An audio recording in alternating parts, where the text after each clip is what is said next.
So, good evening. We start with the first slide, and as and when people come, let them come. They can always go back and watch the recording in case they miss something. If you have any question, please raise your hand. There is a box on your right side. In that dialog box, there is an option to raise your hand.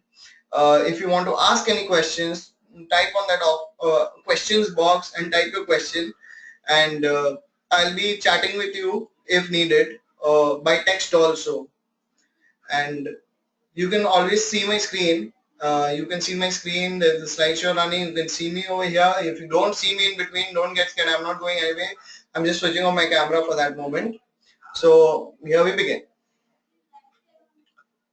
So what happens when in the markets people come and they tell you that they have got something for you? What really happens is that if today I was supposed to tell you that the real reason for cancer, for lung cancer, is in your DNA. It is not in smoking. And that more people die because of diabetes than people dying from smoking or lung cancer. So therefore you should ban not cigarettes but chocolates. I said this to a couple of friends of mine, and two of them started smoking. What really happens is that we don't have this knack within us to go and confirm the reality of things. And so is it with markets. With so much noise around, I believe that a lot of reality gets hidden away, and that is what I'm here for, to give you a reality check, to tell you a more practical approach towards trading, towards things that you can do with the market beside trading also. So technically sorted is about a practical approach to trading. As I go ahead, I will show you a lot of examples also. And I'm this teacher who is fun, who likes, teaching you in fun manners. In short, you'll not feel bored. If you do, you're always welcome to leave. But we are going to cover the very basics and the essence of technical analysis over here. It always gets very weird to not to be able to see your audience in the webinar, but I'm sure it will be an experience for you altogether, which will be just as good as any other classroom. So before we come to the content of the course, which will be happening in the end, I'll just push you through the rest of the slides, and we start the highlights of our webinar, as I mentioned in all the messages, etc., is to start with a discussion on basics. Now, first of all, let me introduce myself. My name is Mohan Pachisia. I am a chartered market technician. I have also done 2 levels of CFA. So I'm educated with the best institutes in the world for analysis, and I've been in the markets for over 7 years now. So throughout my experience, what I've realized is that you guys have all made mistakes, right? And I have made a lot of mistakes. So because I made a lot of mistakes, I know how to teach people so that they don't repeat those mistakes. And after making a lot of mistakes, I came to the stage where I could call myself, stand tall in my profession and call myself a trader, a consistently profitable trader with confidence. I don't have this, I don't have a crystal ball. This is a mistake which people make on a very regular basis with me. I don't have a crystal ball. All I have is a certain method, and that method is what keeps me going. That method keeps me telling me not exactly what will happen, but what most certainly will happen. So when I know what most certainly would happen, even if I don't know exactly what will happen, it can be enough for me, and we'll see how. But again, I don't have a crystal ball. What is technical analysis for me? What is reading the markets, analyzing the markets for me? It is basically a set of probabilities. It is never about certainties. It is always about probabilities. But can you consistently profit from probabilities? Yes, you can. And we'll see how.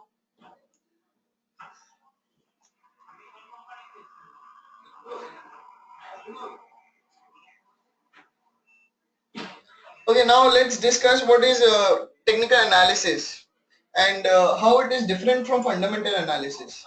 So you have to understand one thing very carefully, that if there is a person who wants to go to a mall and he's sitting outside on the bench and he sees this store, and the store of this mall, he goes inside, he goes to the products of the store, he picks up every product, looks at what ingredients are there inside it, how good it is, how well it is priced, and then buys the product, seeing the quality of the product.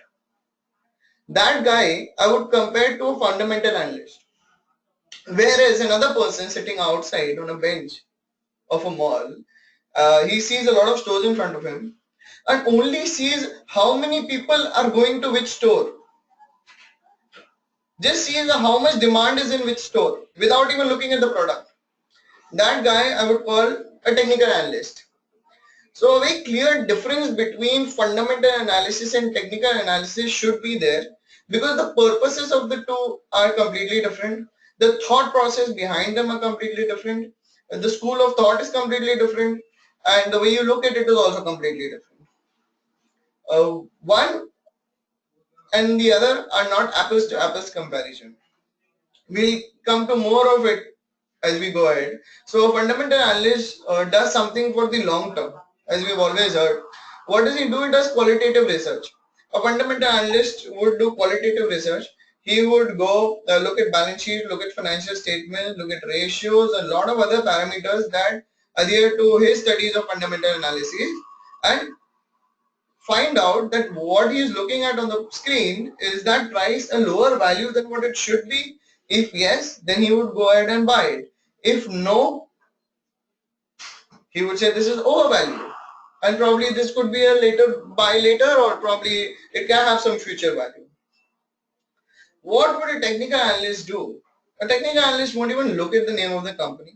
For a lot of time when I'm trading, I actually don't even look at the balance sheet of the company where I'm having a stake, be it long or short, because that is trading.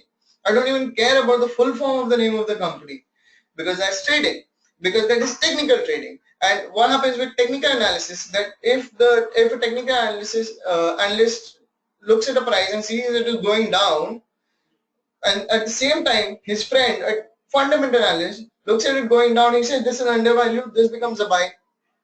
Whereas the technical analyst goes and says this is falling, so this becomes a sell.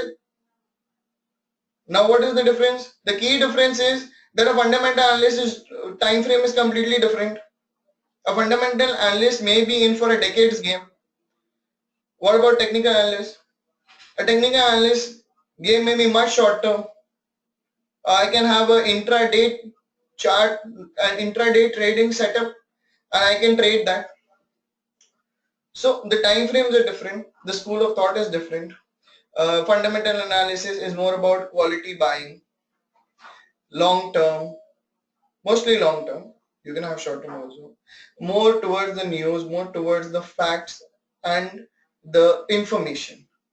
Technical analysis is more about price movement, price action, market sentiment, etc. So these two are completely different things.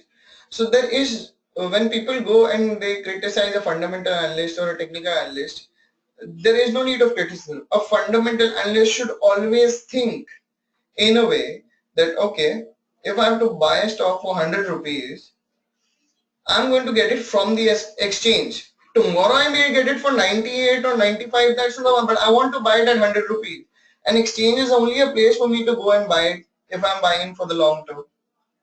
But fortunately or unfortunately, what happens in today's world, unlike it happened in my father's time or my grandfather's time, when they used to just look at economic times, now every time someone goes in for the long term, the next thing they do is at 9:15 next day morning, they look at the prices.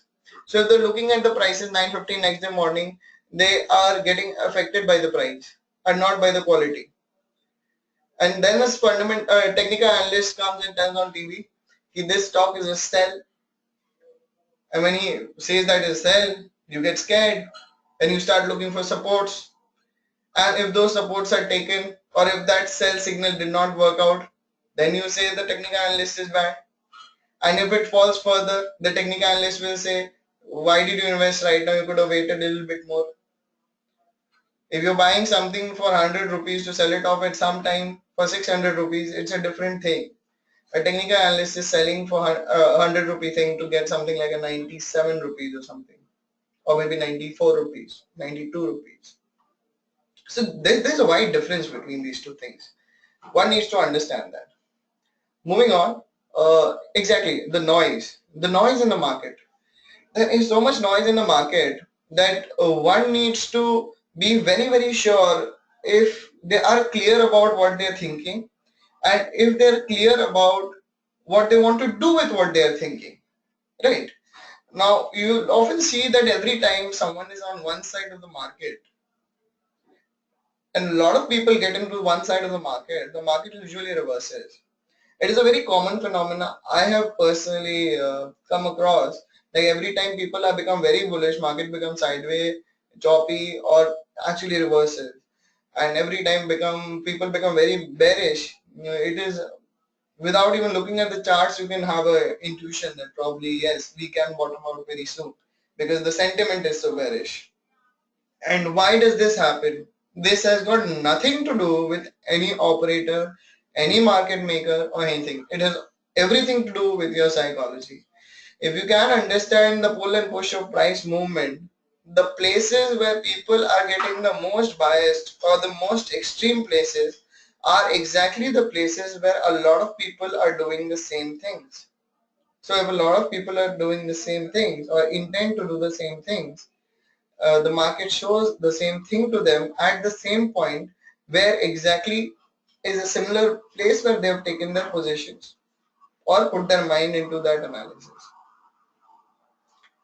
Now what is going to be my objective, my motto is exactly this, that Bruce Lee once said that I fear not the man who has practiced 1,000 kicks once, but I fear a man who has practiced one kick 10,000 times. Why one kick 10,000 times? Now, there is a predictable value to price. That is what technical analysis is about. So we all know that. And when there is a predictable value to price, which we're going to further discuss in details now, we are going to see that there are certain similarities which exist. Now, once people do my course, once people come to me, or once I read some concepts, I grasp them, I practice them, it takes some market phases to go through to find your niche, where exactly you are comfortable, what are the patterns you are comfortable, you have the knack of finding out, identifying and trading. So you need to find out certain trading setups which exactly are of your liking, and you need that one kick. I'm telling you, you don't need more than 3 or 4 good, well practiced and well identified patterns to make a living out of the markets. You don't need anything more than that, to be honest. But there is where you have to be so systematic that you don't trade the markets. You don't even trade your system. Your system is trading you. That is what you actually need. So let's address a few illusions of technical analysis that a lot of people have, and I'm more than sure some of them you also may be having. One, first of all, what you see on the television is compulsive analysis. I'll say this hands down. I have been into places where I have to be publicly saying something. When someone meets me in a party who is a very respected uncle or something and say market kya lag raha hai, probably I have to say something. Uh, that is not proper technical analysis. That is not how technical trading is done. I have had friends who have come on CNBC, and one thing they have told me is never to go there because it's not been one experience which is to their liking. Only because when they're going to the studio in the car, they get this mail from CNBC that you're supposed to talk about so and so stocks. And then later they tell me that, Mohak, I don't even follow this stock. How can I speak about it? I don't even know anything. This is like a one small cap, chart busting for today stock, one small cap illiquid stock. I want to talk about something which I have a trade in right now or if I have a view in right now. So what happens is that they tend to become compulsive, and that is not what exactly technical analysis is about. You can't be compulsive. You can't be compulsive to trade every day, to have X number of calls every day, X number of trades every day. Technical analysis is about finding out similarities which occur in different time frames. It's about, see, on a chart, the x-axis is price, the y-axis is time. So it's a function of both price and time. Television is routine. It comes, you see the channel every day, you see the same shows every day. Markets are not routine. One day market will be trending and you may be making a lot of money. One day it will be so sideways and choppy that somehow to even not get a loss you have to work hard with the money management. So and that is how it always happens. Number two, never does one technical tool work in isolation. Now this is very important. People tend to misuse some technical tools thinking that this is something which will give them the ultimate result. First of all, let's just take this recent example. Every time I have a seminar, webinar, coincidentally or not, I always have certain big market moves to talk about. This time I don't, because we are ahead of quite a rally, and now probably we are going to consolidate a little bit or whatever. Nothing that happened yesterday, nothing big happened today, nothing big going to probably happen tomorrow.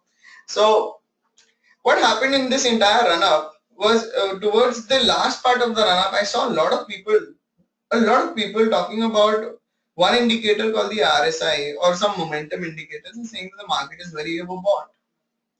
So yes, the market is very overbought according to that indicator. Yes, at such times often there is a selling which we see and the market corrects. But this time what happened? This time everybody saw that people bought puts and people shorted the Nifty, etc. Didn't really work out. And the market rose more than 200 points from there, at least 170 points from there. In such a situation, it is extremely important for us to understand that no technical tool will work in isolation. A RSI overbought in a different market phase has completely different implications. And RSI overbought now has completely different implications. Also, we have this knack of trying to find out the opposite of whatever is happening. So whenever the market is going down, people want it to go up and everything, and they expect it to go up, and they buy the fall because they love bargains. And when it goes up, they want to sell it. I don't know why, because probably they want it to retrace. They like being on the opposite end of things for no reason at all. And it is only rare that people are with the trend, I've seen. So when major bottoms, I see people have a lot of short position, or major bottoms, a lot of people who are carrying the long position end up selling them off at major bottoms.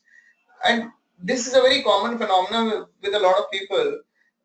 When that happens, that we see that there's an overbought market, please see as to what the sentiment is going on, what the other aspects of technical analysis are saying. According to me right now, probably maybe we can make a new low. There's maybe 10% probability in my analysis, maybe 5% probability. We can make a new low. We can correct a little bit. I may be having a 30% probability. But what is the strength and the potential of the move? The strength and the potential of the move, people they themselves called at the bottom, and they discovered that, and they've traded it and made money out of it. What happened to those people now? They want to go ahead and sell it. It's good to be aggressive sometimes, but what I'm trying to tell you is that one technical indicator does not work. One tool, one concept in isolation does not work. It is always about a few concepts coming together as a mix. Next, any analysis is always about probabilities, never about certainties. Now, if some of you have watched my YouTube video on trading psychology, I'll have a lot of more of those coming up. What I'm trying to tell you is that no analysis is anytime ever about a certainty. It is always and always and always about a probability. Now, what do I mean by that? What I simply mean by that is technical analysis or technical strategies give me an edge. They give me an edge. What does an edge mean? Okay. Now they're giving me an edge over a series of trades. So if suppose I have developed certain knowledge, I want to go and try to trade. What I should do is, okay, I will take 10 trades or I will take 20 trades. I will see the result of all those 20 trades and then find out whether I should be continuing with that system. If I have a net loss, then I'll see what better I can do next time. And what people generally do is, let me take this one trade, let me take this two trade.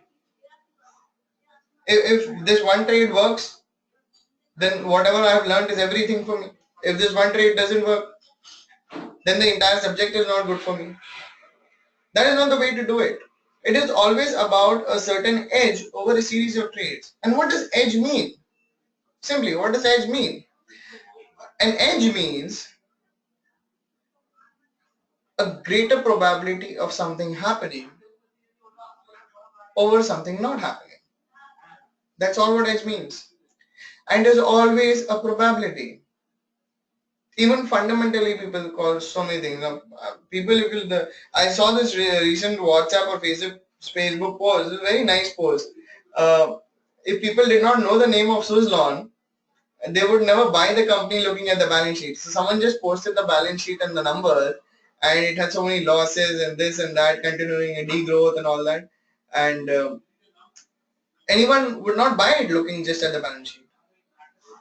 But when it came to the name of the company, people would say, अरे सुजलॉन तो 1000-2000 से गिरा है, कुछ तो ऊपर जाएगा, management up करेगी. This distress buying we can do there. People are doing distress selling.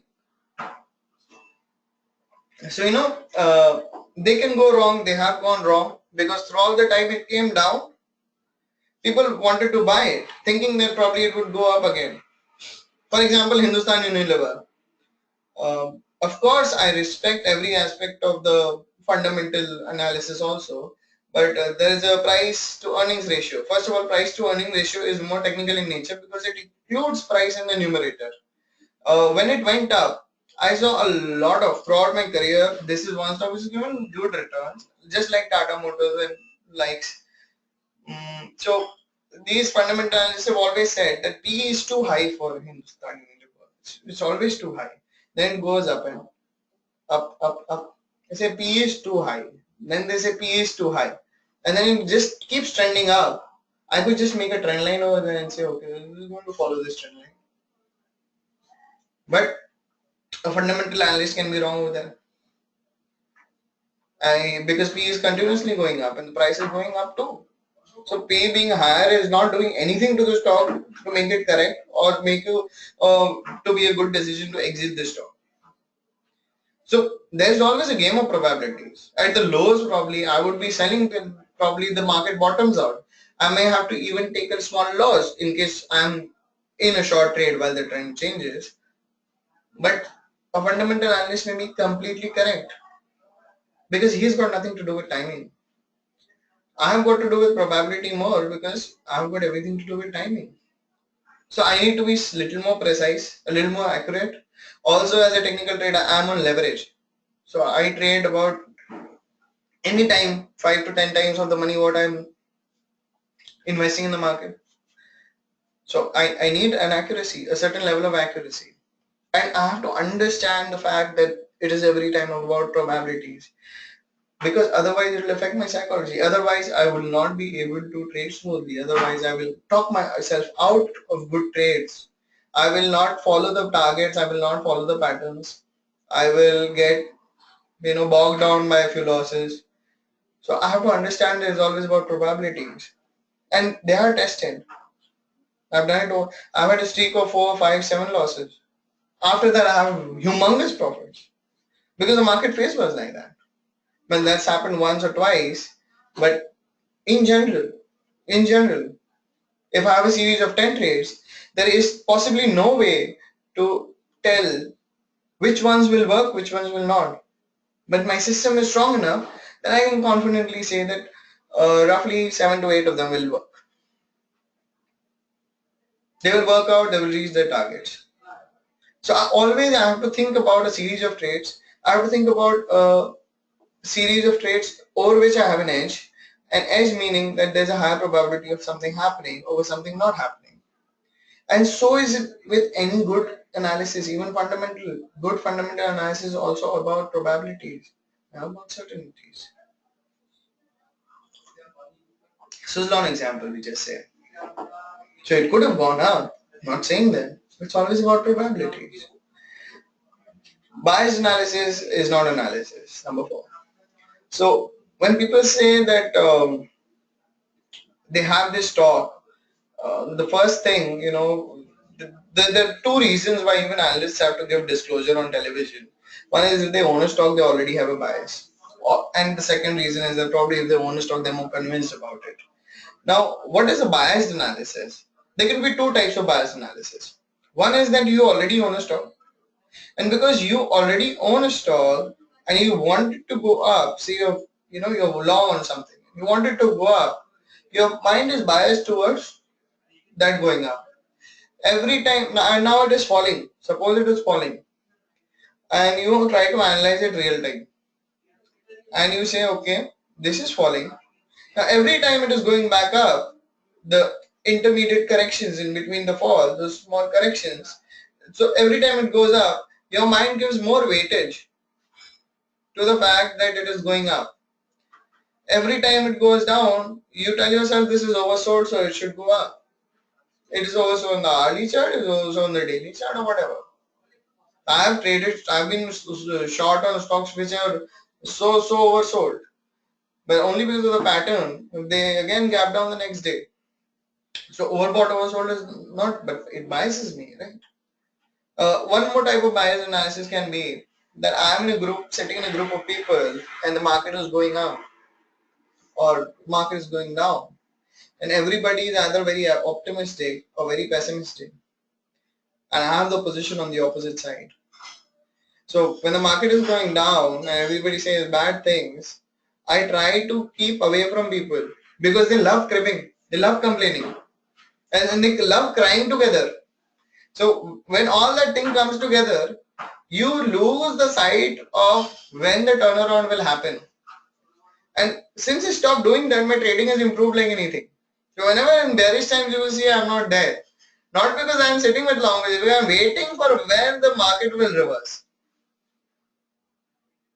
And when it reverses, when it gives those patterns, when it gives those moves, or the swiftest of the moves or the breakouts or the bottoming patterns, that is where you need to be alert rather than getting too pessimistic and biased. Because if you're biased on downside, and then the market reverses on your face, it is not a very good thing. So that is not a very safe trade because that's a biased trade, right? Bias analysis because of ownership of stock or a position, bias analysis because of other people, bias analysis because of extra pessimism or optimism shown by the price. The market is falling. For example, the interest rate news. Every month, you see, market will fall and then rise back up again. People will go short over there or buy puts. This happens quite often. I'm not saying that every time market has to go up. It can continue going down also. But this seems to happen all the time. Because people are sitting in front of the screen and they don't think about the risk reward. They don't think about the pattern. They don't think about anything. They think about just participate, to be able to participate in this very strong move. And what if that move is not very strong? It was just seeming strong to you because it happened in the smallest of the time frame in front of your eyes. The next day the market will gap up and you won't even know. So bias analysis is not analysis. And then you can't come and tell people that, okay, just because it was going down, I sold, it was probably a breakout. You need, of course, that can happen, that probably you have participated in the fall. You can obviously book your profits. You can obviously cut your stop loss. Cutting your losses is the most important thing. That is what, people, mature traders understand. It is always about probability. It is so important to cut your loss and never be biased. Number 5, technical patterns are similar. They're not the same. Now this is a very important point. Technical patterns are similar. They are not the same. Technical patterns are never the same. Number one, not the textbook style same. Number two, not the one second. Now, not the textbook style same.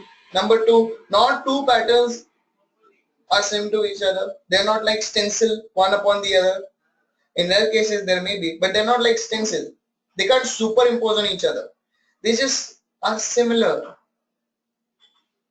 And by similar, it may not mean that you can just look at the chart and one go you can identify the pattern.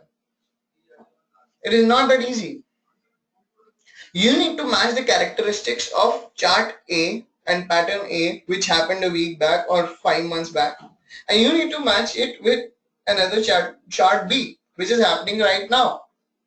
You need to take all the variables, put together, because nothing works in isolation. You need to put all of them together, then see if there is a match over there. Have a subjective view of the probability. Have a point where your analysis will be invalidated, which will be your stop loss. Have a point to enter, which is exactly just as far as your stop loss from where you can afford to lose that much. So if you caught the trade over here and your stop loss is over here, don't enter here. Try entering here, or if it's already gone out, try entering at a correction.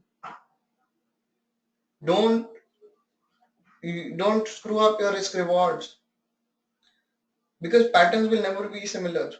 How they unfold will never be in your hands. You have to follow your stop loss. You have to follow your disciplined stop loss. We'll see a few examples of how this can happen. I'll take this chart up. This is a simple, this is the simplest I could get, because a lot of you over here are beginners. This is the simplest I could get. I see one of the attendees has joined in just now, one other person.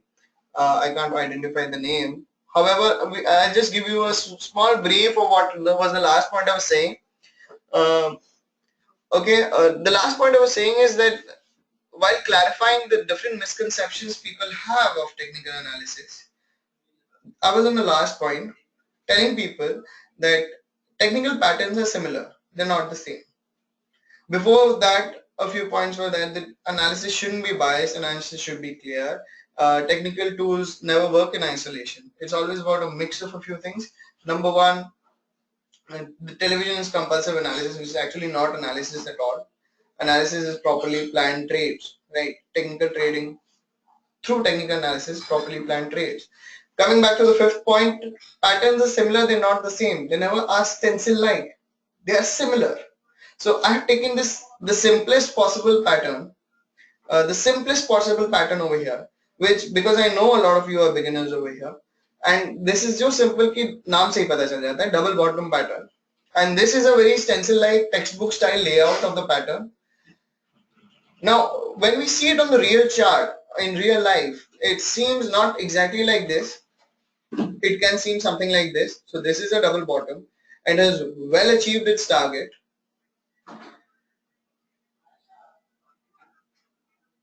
Right? This is the double bottom neckline, well achieved target. I will put another double bottom on the screen. Yeah. So this one, another one, even this is a double bottom. Now you would say that these two look same. Look at this one. Does this look same to this and this? This and the second one looks similar. Third, similar, but not same. That's the whole idea. The chart patterns are similar, they're not the same. So what all did we learn till now? Okay, the one thing which we learned was that it is always about probability, never about certainty. Number two, technical analysis and fundamental analysis don't have an apples to apples comparison. Number three, we understood that biased analysis is not analysis, and that I need to think in terms of probability to be able to trade successfully, so that I cut my losses, and the technical patterns which are working out for me, let them work out for me irrespective of how they would unfold. I have to let it work out and let go of the fact that how it would unfold. because how this unfolded and how this unfolded and how this unfolded may be three clearly different ways of unfolding. So by the time, for example, I take this trade here, just follow the marker. I'm taking this spotlight. So suppose I identified a double bottom over here. I have taken a trade over here, and by the time comes over here and it corrects, if I tell myself कि ये तो double bottom था ही नहीं, मैंने तो कुछ गलत चुना, this is not exactly how a double bottom should ideally look like textbook style. Now remember, before I took the trade and before when prices was running in my favor, I was thinking this is a double bottom. I am super with technical analysis and technical trading, and now it is working out for me. So wow, so let the profits run. And the moment it corrected over here, I start talking about myself from a very good trade. I start telling myself, यार ये तो double bottom था ही नहीं, अरे ऊपर देख यार कहीं ना कहीं resistance होगा, etc. etc. And what happens after that? If I cut my trade over here, it goes up. So I made these mistakes. It's not that I haven't made these mistakes. I have made these mistakes to learn. And I've learned the fact that you have to think in terms of probability. You have to think that I do have an edge, but not on one trade, over a series of trades. So one trade, it can always go wrong. So this trade, this can always go wrong. So let me just take the trade, put a stop loss, or put, whatever the mechanism of the stop loss is, put a stop loss and let go of how it would unfold. Let go of how it would unfold. It's as simple as that. A few more examples. I've pulled these from my blogs, trying to explain how. Now we've seen how charts are not similar. They're not the same. They're similar. Now a few charts just to show you how a mix of few things works better than one thing in isolation. Over here, this is chart of M&M. This is a weekly chart. This was made, I think, sometime in 2015. July or something I made this, right? 2015 July I made this blog article and written about this pattern. It did achieve its target. I followed the triangle. Now this triangle is not exactly the triangle you might find somewhere else, because again everything is not the same. It is similar. So it may be similar to what you might find somewhere else. Number two, I have included my Elliott wave counts. Because these are weekly counts, this could be easily identifiable to anyone who's looking at this picture right now. It says 1, 2, 3, 4, 5. We'll come back to Elliott wave theory in the end. That is a very interesting thing I'm going to share with you today. Some very interesting facts and experiences I've had. One in the last week, in this week I had one amazing Elliott trade. So I want to tell you how amazing it is. So 1, 2, 3, 4, 5 Elliott wave. Number 2, the triangle pattern. Number 3, there's a reverse positive divergence. A reverse positive divergence on the RSI. So how many of you can understand what a reverse positive divergence is? A reverse positive divergence on the RSI means that the RSI goes down while the price has gone up and then gone down. Meaning to say that the price makes a higher high, lower, higher low, higher high, higher low, higher high, higher low, higher high, higher low. So higher low and a lower low. A higher low in the price while a lower low in the RSI. This is a reverse positive divergence. So in some texts it's also called the slingshot pattern, and prices tend to kind of spring up from there. So it's very interesting and very swift movements are followed after this. You don't try this at home unless you mix it up with other things, but do try to follow RSI for this kind of a pattern. And there are a lot more advanced things about RSI which I generally teach, but now we are focusing on these examples. So coming back to the screen, so you see that a mix of Elliott wave, a mix of RSI, a mix of a certain pattern put together led me to a swift move, led me to a good move. This goes to say that the best of the moves come with the best of the patterns. And it's always been the case. Even if sometimes I don't have to look at news for all that, this just comes before the news. After this move, when the after this entire pattern, when the move happened, it was followed with a lot of news, and in sync with the price movement was a lot of news. But I didn't look at it. So this can be very, very interesting. I'll give another example now. One sec. Yeah. So here we have a stock called Biocon. Again, this was again during the same time when I had made the other one. So this was the time when I had made some really good concoctions and made them presentable. So this one is showing you Fibonacci retracement of 61.8%. This is the zone where the retracement has happened. And if I can't zoom in over here because this is a slide, but if I were to zoom in inside this, the very low has touched the retracement with absolute accuracy. Wave counts is something which I can't explain over here. I have to teach you the very basics of wave counts. I know a lot of you have heard about Fibonacci retracements. Now let me tell you one little secret. Please, please, please listen to me. Okay, with due respect to everyone, there are a lot of people who come up with certain numbers and Fibonacci retracements, try to get themselves biased. Okay, this is the Fibonacci level, so if I have a long position, it might just turn around from here. There is a magic number, but there is no such thing that just because that Fibonacci retracement has come that it has to take a bounce. The structure of the wave is important. Over here the counting was correct. The counting of my waves as a corrective wave matched the fact that this could be a retracement. And when these two things came together, I got an up move after this. Until and unless the two things didn't come together,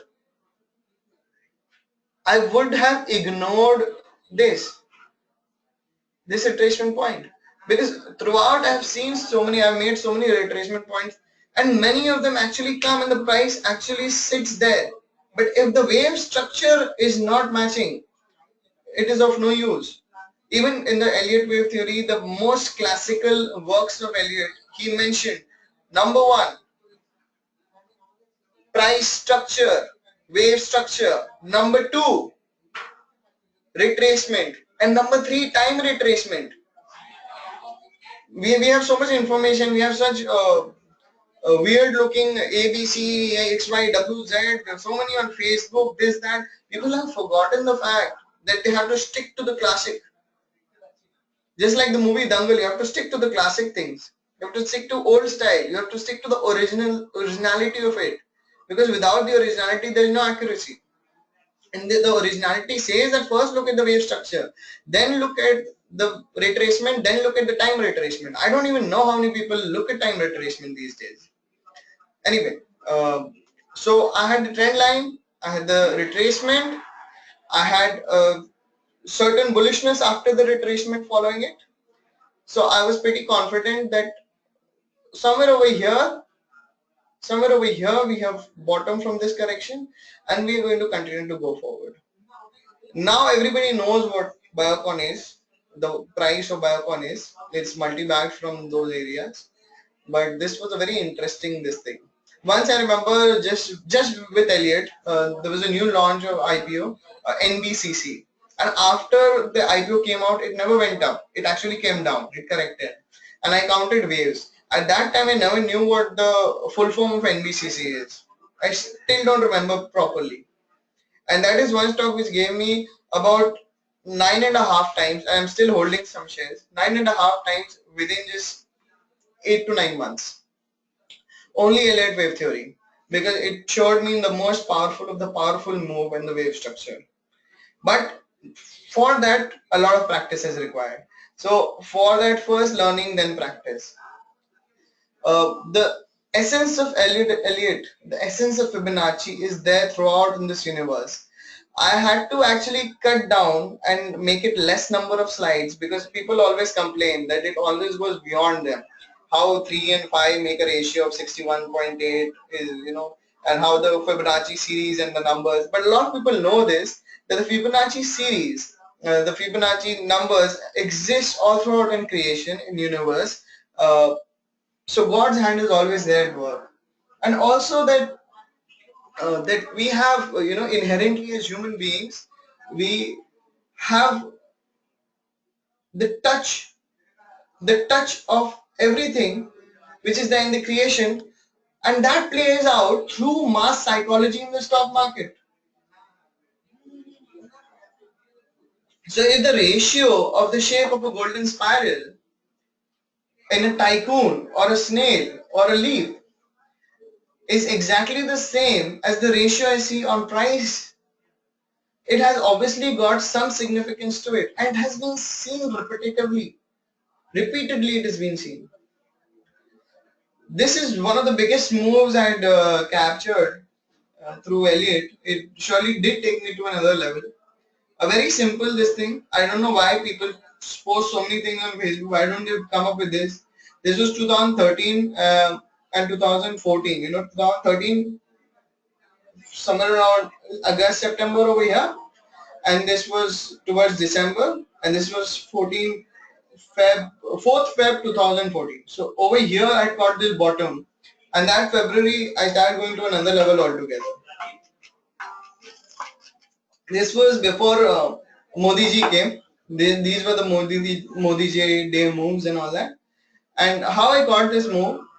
First of all, the internal of this wave and these waves I won't be able to explain right now, because again you need the basics, and that is something which takes time. But no worry, if you do the course you'll get to know it. You can also do it by yourself, but if you know the course you'll get to know it by me, through me. So the wave structure of these waves told me that this is a ABC. This is a ABC. Now if you give me one moment, if you just give me one moment, I'll just put out another slide which I think I've forgotten, that will help you explain things. Just give me 1 minute, please. Bear with me.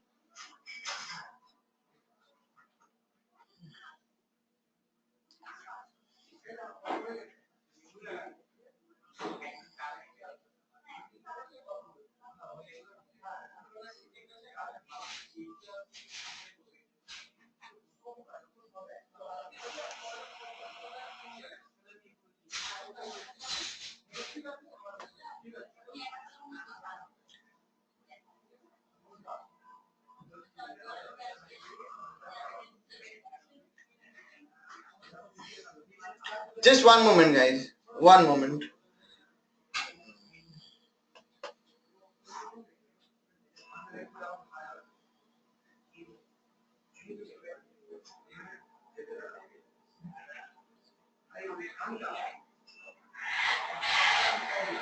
We're almost there. Almost there. 1 moment. Yes. So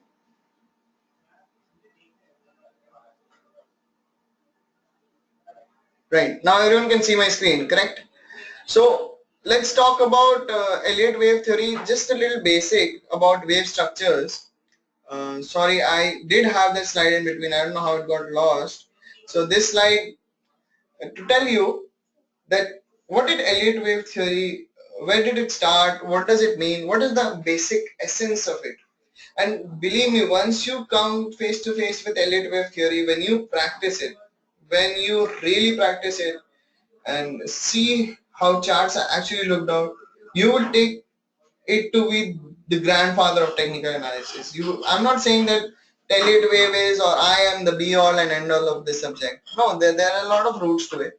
But this is one thing which when I learned, I said, okay, now अब मेरे को technical analysis आ रहा है, अब मैं कुछ सीख रहा हूँ, अब मैं कोई और level पे हूँ. It also does change your psychology of looking at an intraday chart. That becomes better on discretionary level.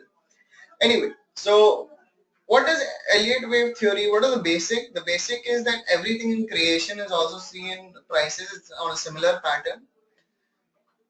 5 waves up and 3 waves down. So how come 5 waves up? This is wave 1, 2, 3, 4 and 5, and 3 waves down. 1, 2, 3.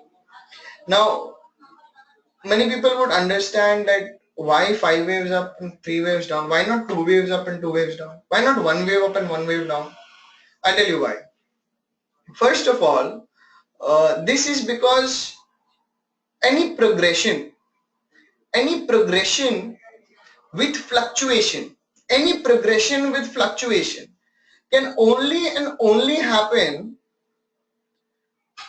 progression with fluctuation can only and only happen when we take 3 steps forward and 2 steps backward. So suppose I'm walking and if I take 1 step forward and 1 step back, I will move, I will fluctuate, but I will not progress. And if I were to move and fluctuate at the same time, move forward, I will need to take at least 3 steps forward and 2 steps back. So it is not that it has to be 5 waves all the time. It can be 5 plus another 3, another 3, another 3 when the middle wave extends, or this wave extends, or a subwave within that extends. But in general, this is the basic structure: 5 waves up and 3 waves down. So and 3 waves down because 2 steps back. So 1 step back, 2 step back. And when I take the 2 step back, obviously I don't jump and take it, I stop. Right. So when I stop, it becomes like this. So this is 1, 2, 3, 4, 5, ABC. The corrective wave is called ABC. You can have the same thing for bearish also. So 1, 2, 3, 4, 5, ABC. I hope you get it. Now the next thing, to get you a little more idea and more interesting thing actually. The more interesting thing over here right now is that, one second. Yeah, this is the more interesting thing, that waves are fractal. Waves are fractal. What do you mean by waves are fractal? Waves actually are the same in every time frame. They are the same in different time frames. The structure of waves are same in different time frames. So when I say that, I'll just draw this for you. Yeah. When I say that 1, 2, 3, 4, 5 starts on a daily chart. So on a daily chart, I start looking at 1. So this happened, for example, from the 28th of December to the 5th of January. So from 28th of December to 5th of January, I see only green candles and I say this is wave 1. I'm not saying how you analyze is that, but just to tell you. So if I see the 78 days, out of which the 5 working days maybe, so 5 days, I say wave 1. When I convert it to the hourly chart, I will see something like this. I will see the fluctuations. So I will see proper 5 waves. When on the daily chart, I'll just see 1 wave. Now if the hourly chart were to be converted into the 15-minute chart, I would see the fluctuations within the fluctuations. The fluctuations within the fluctuations. Could this be, the size be different, shape be different? Yes. Things are similar, not the same. Number one. And with Elliott, things are not even the similar. They need to be really digged into. Believe me. What I show, or how I show the examples, would be a very simpler form because I'm making it simple for you. But to be able to do it, it takes a lot of practice, and to be able to really dig into those secrets, and which will come with observation, and you will make a lot of money off it. And so coming back, so prices are fractal. They move in a fractal nature.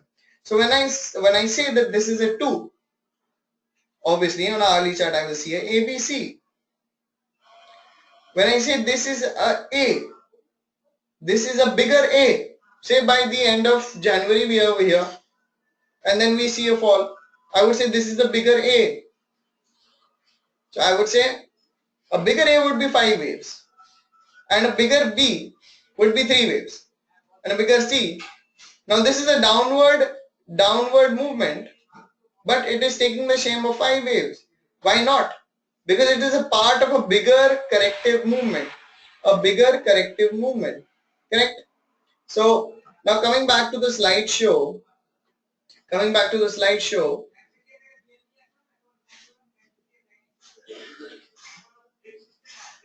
right? Right. Coming back to the slideshow now. So I was showing you the chart of Nifty in 2000, late 2013 to early 2014, and how I predicted the big move and why I really respect the significance. And since then, my career has been to another level, also in terms of analysis, also in terms of the kind of money that it helped me make. I generally don't like talking too much about numbers and money, but this is the truth, and obviously it gives you a lot of confidence on your subject. Also, the reason why it happened, the similarity and the accuracy of it gives you a lot of confidence in your subject. So I saw these 5 waves, 1, 2, 3, 4, 5. Okay, so this is the 5 wave movement, right? Out of which the third wave is not the smallest, which is one of the rules of Elliott. We're not doing so deep. So anyway, and after that I saw also that the first wave was extended. So this is what helped me. The 1, 2, 3, 4, 5 over here. Okay. So I'll have to take a smaller and thinner pencil, right? Yeah. So this was the 1, 2, 3, 4, 5. So 1, 2, 3, 4, 5. Then a ABC, then a 3, then a 4, and then a 5. So this was the 5 wave up, right? And from here I say that the ABC starts. So this is a, this is a B, and this is a C. So this B consists of ABC, 3 waves up. I'll write for you again the ABC portion, right? So this is A, this is B, and this is C. So here ends A, here ends B. My A is looking like a D, sorry. Yeah, and here ends C. Here is C. Over this point, the 4th of Feb. This point is C. So this is 5, 3, 5. Again, if you go into it, don't need to look at it so much with the wave structure right now. We're not doing a class on Elliott wave. But, and people always complain that I make it very uninteresting. I hope you guys are liking it. On the webinar, I can't even see your face expression, because otherwise if you seem boring, then I would have changed the topic. And so when I saw these movements, 1 and a 2, basically a 1 and a 2, I understood that probably wave 3 is coming now. So wave 3 is coming, the elections are coming. I don't know how it will unfold, because again, the subwaves, you never know. You never know how long 1 of 3 will be, 2 of 3 will be, and so on. So how things will unfold, you never know. But I knew that probably a very big wave is coming. A big movement is coming. And it is coming right now. How right now? So my wave structure, I have showed you what I studied in the wave structure. Now don't ask me how I got to know when it was 5. That is the details of Elliott. How I got to know this was free. When this was occurring, how did I get to know this is B? Why, how did I not this, that? Don't ask me right now. But I'm telling you the hindsight, but this actually happened in the foresight then. So over here I saw 38.2% exact Fibonacci retracement. Price at bottom. Exact Fibonacci retracement 38.2. This is fine. This can always happen. You guys will be thinking, ठीक है कोई ना कोई तो होगा ही bottom है. I'll tell you the more magical fact. Go home, try it for yourself. The number of days it took, from going from here to here, the number of days it took from here to here, divided by the number of days it took from here to here, was exactly 61.8. If you don't find accuracy with the days, convert it into hours and do it. I can bet you will find something near to 61.5 or something. You will find definitely. 61.8 was according to my calculation. The wave structure was matching. It was already downtrending. I generally wouldn't buy on a dip, but I did buy on this dip. And believe me, I was with the charts for I think till 3 p.m. in the night for 2 or 3 days continuously, because I was very lucky also that at that time I was very deep into Elliott. I was trying to figure out how things are, what things are, and I got this move. So I bought here and I just refused to sell off my calls. I bought calls over here, I refused to sell off. Obviously I did sell off, I moved into other things, my trading leverage became bigger, etc. But this, at this point, on this day, with the accuracy of the day, you tell me which fund manager, which fundamental analyst, which technical analyst even would be telling you that this is the end of the fall. This is exactly where the end of the fall happens. With the accuracy of the time, with the accuracy of the day. Since then, my belief in technical analysis went to another level altogether. Then, I got so deep into technical analysis that I stopped studying for my CFA and I didn't clear my CFA level 3 exams also, which was in 2014 only. So, yes, I'm a CMD chartered market technician, but that's a different thing. So the depth of prices, the depth of mass psychology, the depth of trading with technical analysis is completely different. It is not how people perceive it in general. It is not just go look at the chart, by the way thing. It can be detailed, it can be fun, it can be creative, it can be used, I give you every few days I start making notes. You won't believe right now also on my table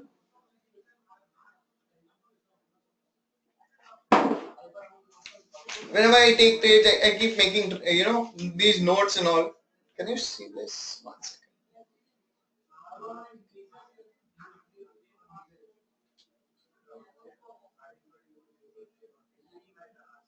Yeah. So I keep making all different kind of notes according to whatever I'm thinking about markets and what are the kind of patterns I've traded and not traded, etc. And it's always very creative and fun. It's not something which is boring and something that you are some kind of detective or something. In fact, I've been able to go into a lot of deep things because I started this at a very early age. When I was very young, I was less than a teenager also probably. My father had books on technical analysis. I found this subject very interesting and very lucrative. And even right now, I'm very young. I'm just 26, and a lot of things I've got to know. A lot of trading experience also over 7 years. Uh, it's been quite a journey with technical analysis, especially after Elliott wave theory. It's been completely to another level. So when you start tracking stocks with Elliott waves, when you start matching your other patterns with Elliott date, other technical tools, then the horizon of technical analysis for you goes to another level altogether. And that is what, as a teacher in the last 2.5 years, I've been trying to give to people. I've been trying to give to people a way in which they can elucidate one of the first stories they heard when they were young children. What was the first story that you heard when you were a young child in KG or nursery probably? You went and read this story that there was this crow and this crow needed to drink water and there was this entire thing or jar or probably you know a barn or something where he put pebbles so the water could come up. One thing we later forget in life is that a smart crow will never be thirsty. So what I seek to do with people is to make them these smart crows who will never be thirsty. There will always be opportunities in the market in different time frames all the time. Now let me show you something very interesting which I did in this week itself. And I promised to some of these people over here, attendees, thank you for attending. It was, I promised you guys that I'll show it in my webinar, how I traded this because some people did follow this call of mine on Nifty that day and how I traded it. I'll just show it to you. 1 second. Chart will be in front of you. Right. So this goes on the 6th of January, okay? The 6th of January, we had the small correction from the 6th and 7th of January and then we started going up again. This is Nifty for you. So Nifty spot, I generally don't look at the 1 minute chart, but just for the clarity of people over here and to show them how potent Elliott wave theory can be, I made it, converted it to the 1 minute chart. So on the hourly chart, it looked something very different. On the hourly chart, if you look at the 5th to 6th January zone, it will look completely different, right? So this is what it will look, 6, sorry, not 5th to 6th, 6 to 7, right? 6 to 9th, it was a Friday, so it was last week, correct? So this looks completely different on, and if were I to tell you that now everybody knows that because there's a continuing trend, there's some kind of ABC. This is some kind of ABC, correct? Now look at a 15-minute chart. Now there's some kind of ABC. When we go in our course, if you choose to join, when we do Elliott wave theory, we'll see what are the different types of triangles which come under wave C, which come under wave 4, etc., which come under wave B. So this is a, this is a flat B, and this is a C. Or this is a 1, 2, 3, 4, 5, whatever. The idea is that when I saw this consolidation, I generally don't look at anything less than 15-minute and hourly charts, nothing less than that. I went to the 5-minute chart. I also went to the 1-minute chart. And then I zoomed in, just like I'm doing it for you right now. When I zoomed in,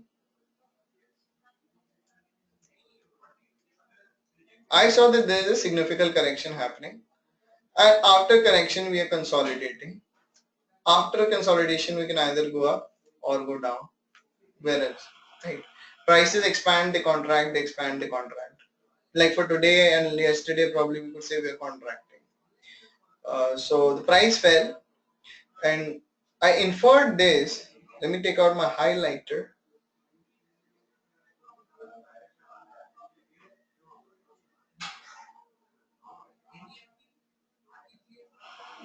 Right. So I inferred this to be either ABC done with or a wave 5 downward movement, whatever.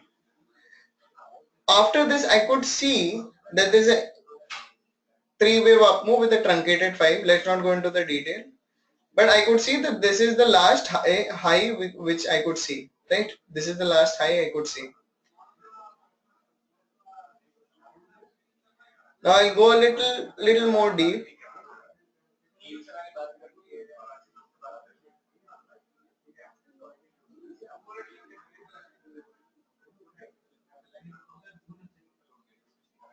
So when I could see the last high, okay,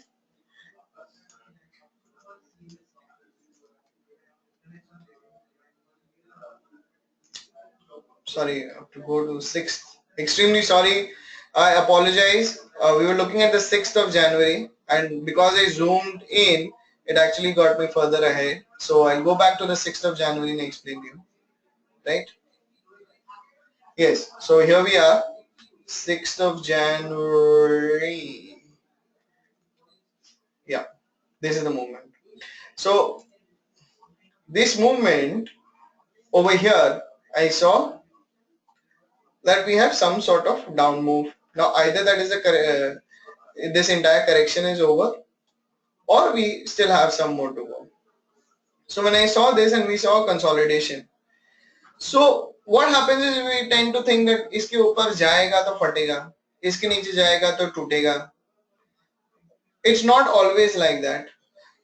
That is why Elliott wave is so close to me. The wave structure and all. They go to tell you one very simple thing.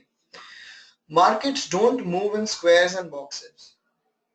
I repeat, markets don't move in squares and boxes.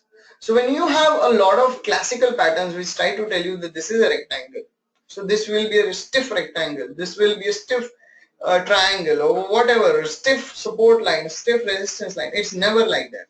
Market never moves in squares and boxes. So when market never moves in squares and boxes, what tends to happen is it moves in certain curvatures. Through Elliott we can define them, we can read them, we can observe them, etc. So I was having a little hunch, this is also with markets, you sometimes have to have a little hunch in life, a little bit of intuition, a little bit of knack, experience. So I was having this hunch and I'll tell you how I mixed my candlesticks knowledge. I've been trained by Steve Nissen. the very man who got candlesticks from Japan to America. So one of my candlestick intuition when I looked at this chart, I said ki looking at the wicks we are creating, that is every time we buy, we're getting sold off. Every time we buy, we're getting sold off. Every time we buy, we're getting sold off. This is not something very bullish. Price is going up. It's something which is just giving me a sense of weakness. And just to take you a little off track, even today we saw the same thing. Even today we saw the same thing. It was going up, it couldn't sustain. Going up, it couldn't sustain. Now this would be converted into different time frame for more clarity, and then we correct it further. So, the candlestick sense told me that this is something which is not very happening. Also the support and the ongoing uptrend told me that this could go up and we could go up again. So I started looking at the wave structure, the Elliott wave, the 1 minute chart, and I saw that after a fall, the lowest in the range was this, and the highest till then after the low, the highest was this. And I was like, what if this is the beginning of a move and this is a ABC? What if? So the high becomes, look at the high, 8276.2. This becomes the high. What if this is the start of a new move and this, because it not made a higher high, just look at this, it's not made a higher high. What if this is the start of a new move and this is just a corrective ABC? That is how I started thinking. And when I started thinking that, an opportunity opened up to me right then. What was the opportunity? 1 second. My camera gets in the front of me. 1 second. Right.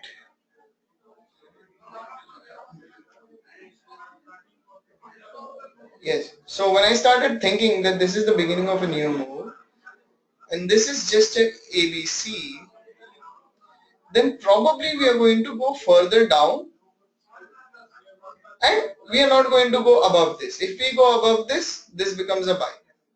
Maybe after a dip only, but this becomes a buy. My analysis gets invalidated. So I started thinking that we have a beginning of a new move because this looked like a ABC.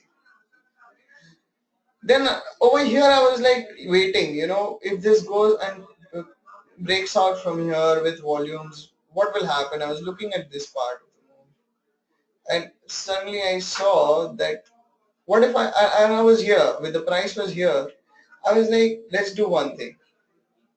Let's do one thing. If this is a ABC and this is a fall, that means this is also ABC, and probably this could be like the ending point.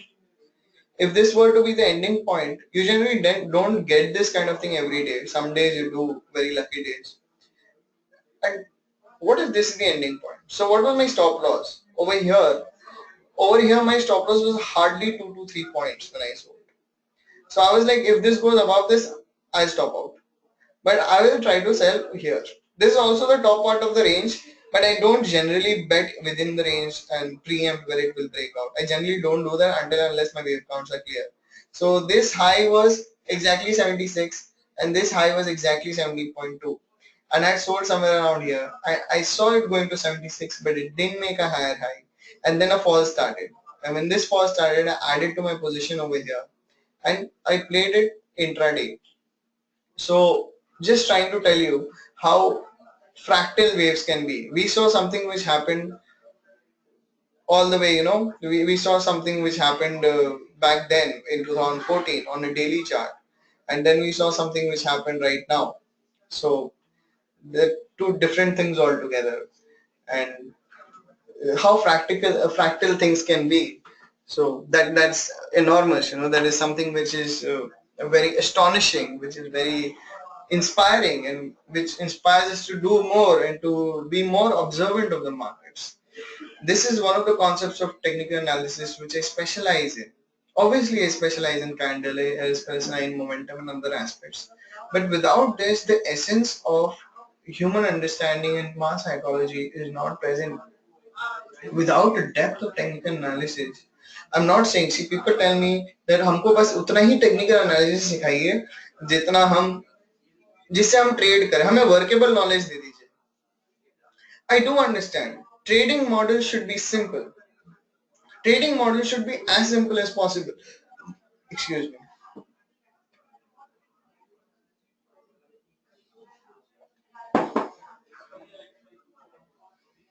Trading model should be simple. I'm not denying that. Trading model should be simple, but to be able to reach to a place where you can simplify things with ease and effortlessness. I can simplify, okay, this is this trade. Effortlessly I take it. Now this is something very simple for me.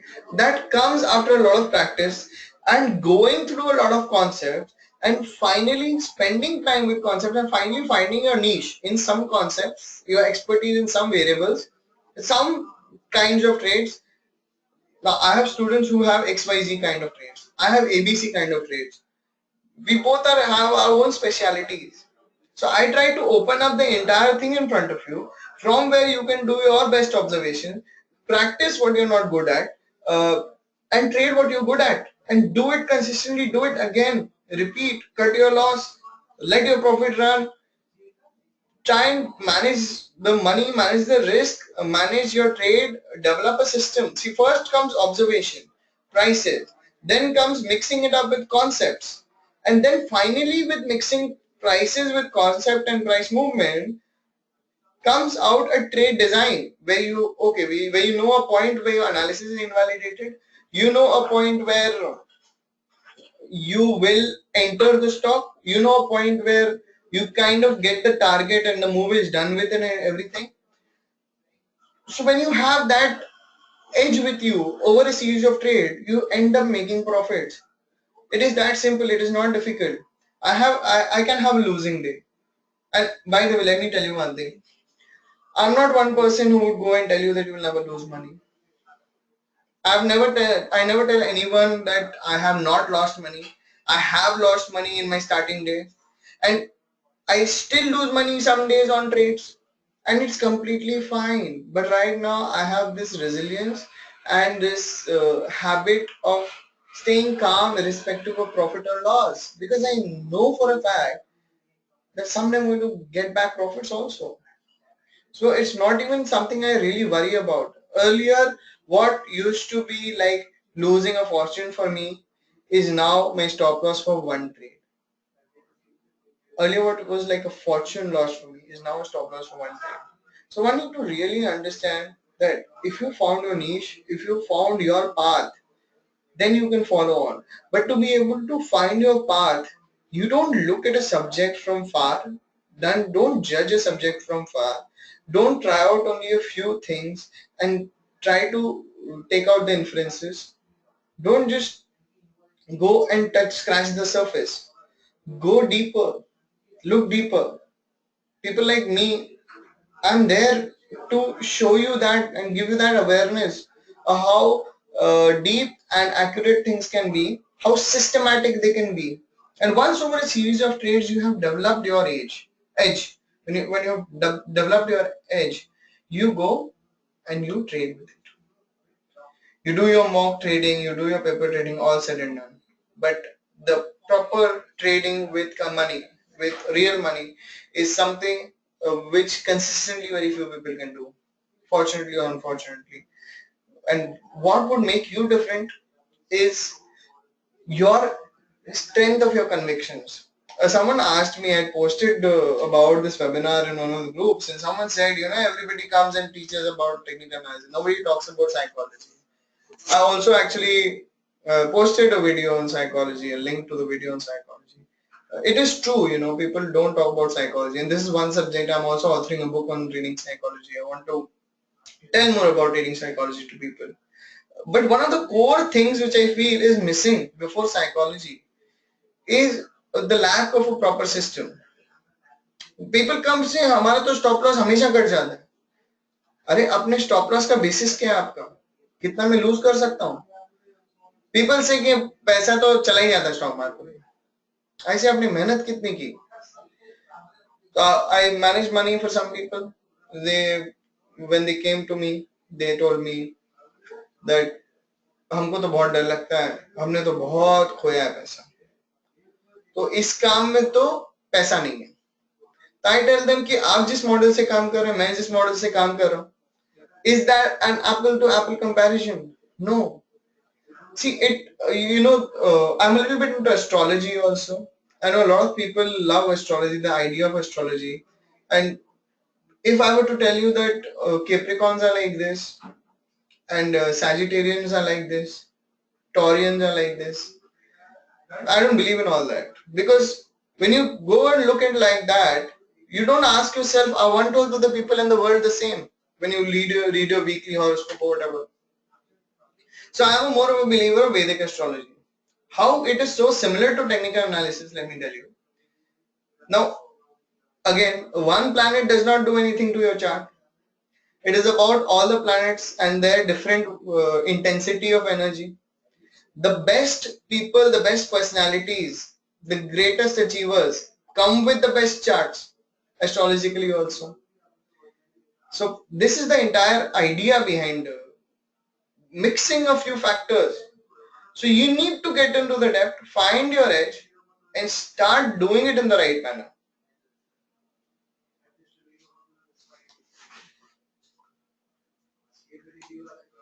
Now, when people go in the markets, they find that they find a liberty, a creative liberty, which they generally don't get in life. Married men know what I'm talking about. That freedom of doing anything in an unrestricted environment. But the real trading is actually done in a restricted environment, in restricting yourself in an unrestricted environment. That is how disciplined trading happens. And in the last part of this webinar, I was about to talk about the course content. So let's talk about the course content. I have got all the details with me. I'll just shuffle you through verbally over what we'll be doing over the sessions. And once you are clear with it, you can also ask me. I'll put up the forum up for questions. Please ask me as many questions as you want to. So the details of this course content would be session 1 would be discussions of the basic facets of technical analysis. Honestly, it will be more deeper than what we discussed today with different examples in some videos also. Over these webinars, I can always pass on handouts to you via mail. I have this handout section right on the corner of my screen right now. I will be sharing a lot of books, etc. with the people who attend the course.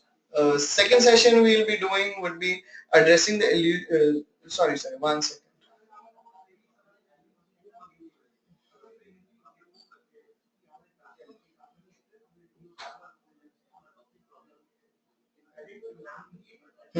Second session would be basic line analysis and short-term patterns, technical trend lines, multiple trend lines, short and medium-term patterns would be the third. Third would be short and medium-term patterns, wedges, patterns of boxes including continuation and reversal patterns. The fourth session would be candlesticks part 1, covering all the basics of candlestick patterns with examples. Now, how do candlestick patterns with example, what do I mean actually? See, a lot of people talk about candlesticks, but they don't talk about the details in terms of what the pattern actually means. If you look at this chart, for example, you just take up any chart. I'll just take up any chart from my screen right now. We have spoken about so many candlestick, must have found out about a lot of candlestick pattern. Now a shooting star over here, this is a shooting star pattern, after which the market is supposed to fall. It doesn't fall. And there's a shooting star pattern which is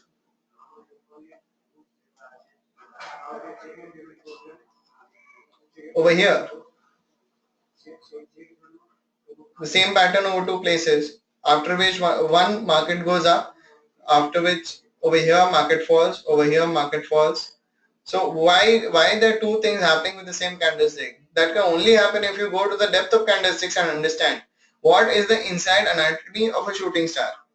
So candlestick pattern would be part 1 would be focused on giving you the anatomy of all kind of candlestick patterns, and then third session we'll come to RSI, averages, stochastics, Williams R square, MFI, these mathematical indicators. because in today's world they do make our work easy when it comes to discretionary analysis also. Number 5 would be technical indicators part 2, and number 6 session would be candlesticks part 2, where I'll be dwelling into the details of both of these and have kept the part 1 together and part 2 together so that we can mix up the concepts and do it. So that we can mix up the concept and learn the more advanced things in the coming 4 sessions. And in the 7th session, we would be doing line analysis with ratios. We would be doing the foundation and the basics of wave structures and Elliott wave theory in Fibonacci. Session number 8 would be full of examples of what has been taught to you. Whatever has been taught to you, the current market examples, the examples from the market phases previously to now, all of this will be spoken to you with. And number 9, the session will be on a more advanced level of Elliott wave theory and how you can design trades around Elliott wave theory and how you can mix it with other things.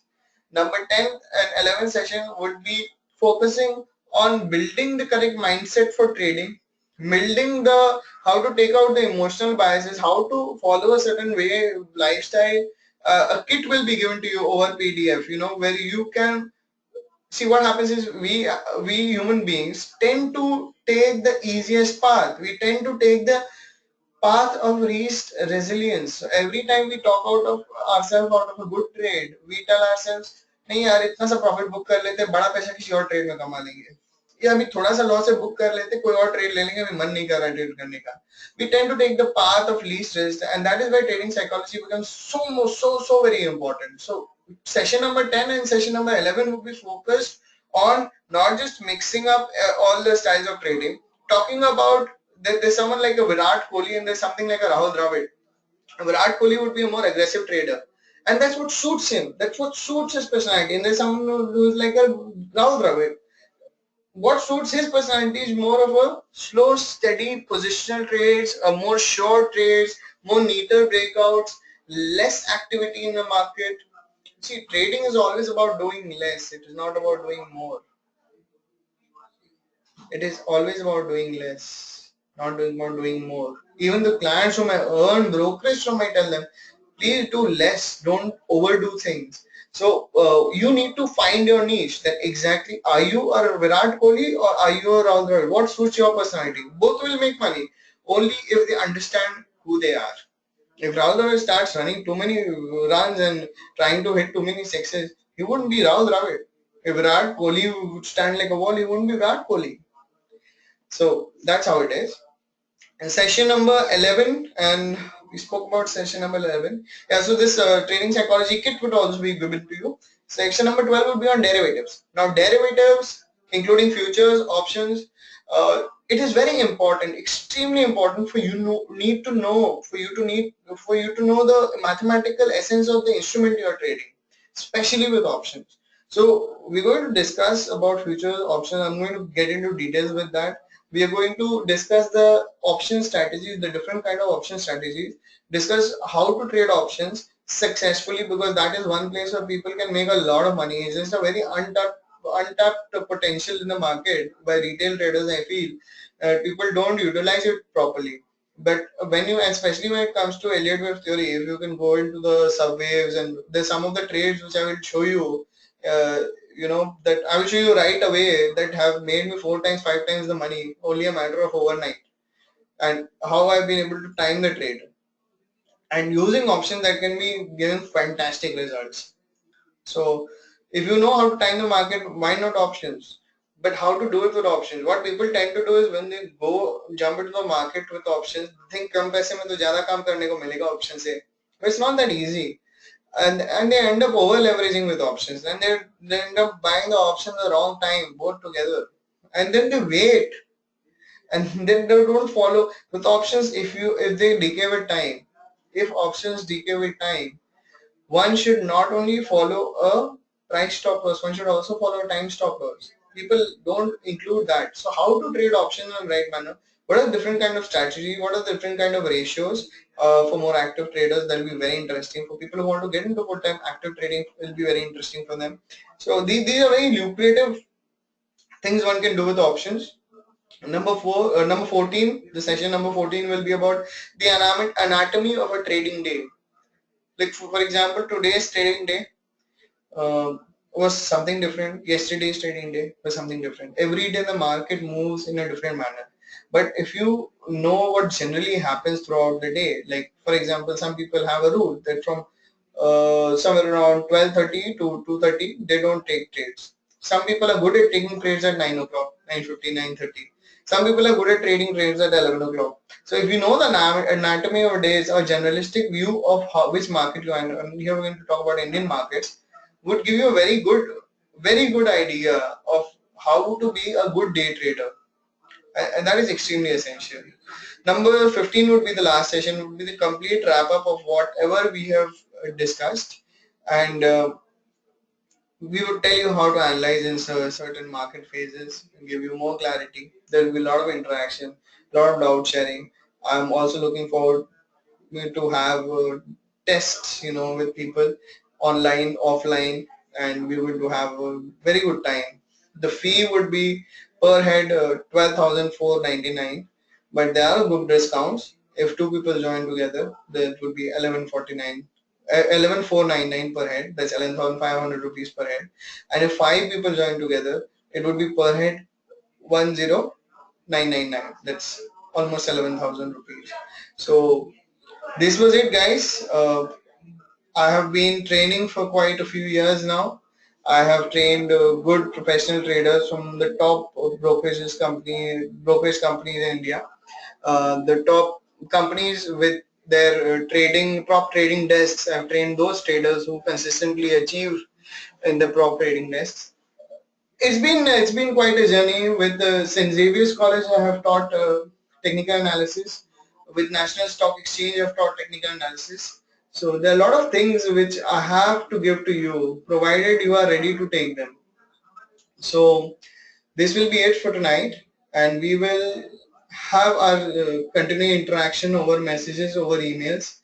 So if anybody wants to contact me, most of you from wherever you got linked to the webinar, you will have some connection through email or phone. You can contact me, and once you choose to do the course, technically sorted, then you can always get back to my manager, whose number I will give to you, and you can have the transactions and everything done. It'll be a totally webinar related course, and everything will be on webinar. In case you happen to miss any class, you can always go back and look at the recording of the webinar. That will be sent to you.